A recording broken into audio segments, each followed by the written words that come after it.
Jammu Kashmir assembly elections क्यों नहीं हमने कराए, ये आपने एक प्रश्न पूछा। बहुत इंपॉर्टेंट क्वेश्चन है नीरज जी आपका। हम बहुत कॉन्शियस हैं इस बात से और बीच बीच में आरोप भी लगते रहते हैं।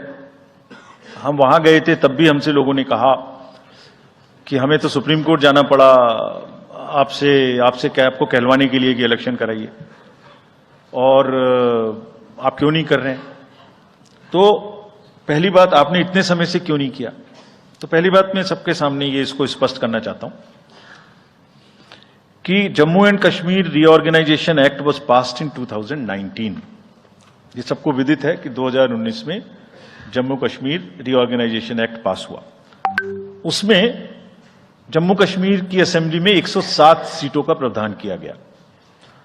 उस 107 में से 24 सीटें रिजर्व थीं पाक ऑक्यूपाइड जेएंडके की, बची 83 में से 7 रिजर्व थी एससी के लिए और एसटी के लिए कोई रिजर्वेशन नहीं था। राइट। 2022 में उसके बाद डिलिमिटेशन कमीशन आया और उसकी रिपोर्ट्स को एक्सेप्ट करके नोटिफाई किया गया। उसने इन सीटों की संख्या में परिवर्तन कर दिया। तो another act change this number of seats. क्या हो गया, 107 से बढ़ के 114 हो गई, 24 उसमें पाक ऑक्यूपाइड जेके की रही, 90 बची, तो 83 से बढ़ के 90 हो गई और 9 सीट एसटी के लिए रिजर्व कर दी गई।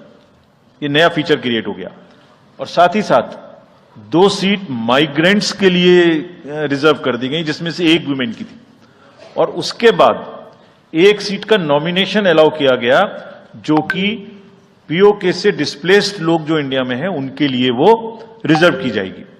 और ये सारे, जिसका मतलब Reorganization Act and Delimitation Act were not in sync, and therefore there was no occasion for the Commission to conduct the election till that happens.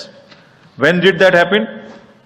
That happened in December 2023 by amendment in the J&K Reorganization Act. तो हमारा metre कब से चालू हुआ है? दिसंबर 2023 से metre चालू हुआ है चुनाव कराने का। असेंबली और पार्लियामेंट में चुनाव कराने के लिए हम जेएंडके के सभी पॉलिटिकल पार्टीज ने हमसे कहा, ऑल, कि आप हमारा चुनाव पार्लियामेंट के साथ करेंगे। वी रेस्पेक्ट दैट और हम समझते हैं कि हमारी ड्यूटी है हम उसे कराएं। सारी एडमिनिस्ट्रेटिव मशीनरी ने टुगेदर एक स्वर में कहा कि सर हम एक साथ नहीं करा सकते। हमने पूछा क्यों, तो उनका आंसर था कि जब असेंबली कॉन्स्टिट्यूएंसी के चुनाव साथ साथ में होंगे तो एक असेंबली में लगभग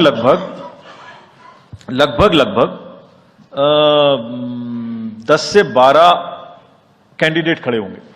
सो 90 इंटू 12 करीब 1000 कैंडिडेट हो गए। और जेएंडके में सिक्योरिटी की वजह से हर कैंडिडेट को कम से कम 2 सेक्शन फोर्स प्रोवाइड करनी पड़ती है।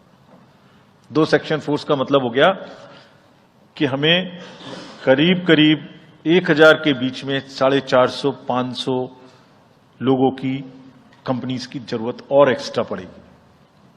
वो इतने बड़े देश में इस समय में सिक्योरिटी रीजंस में प्रोवाइड नहीं था। बट वी स्टैंड कमिटेड कि हम जैसे ही ये चुनाव खत्म होते हैं उसके तुरंत बाद, क्योंकि फोर्सेस की हमारे पास अवेलेबिलिटी हो जाएगी। तो एक खास रिपोर्ट हमने आप तक स्पेशल पहुंचाई है। वीडियो जर्नलिस्ट अश्विनी कुमार के साथ अनिल शर्मा की रिपोर्ट जम्मू से।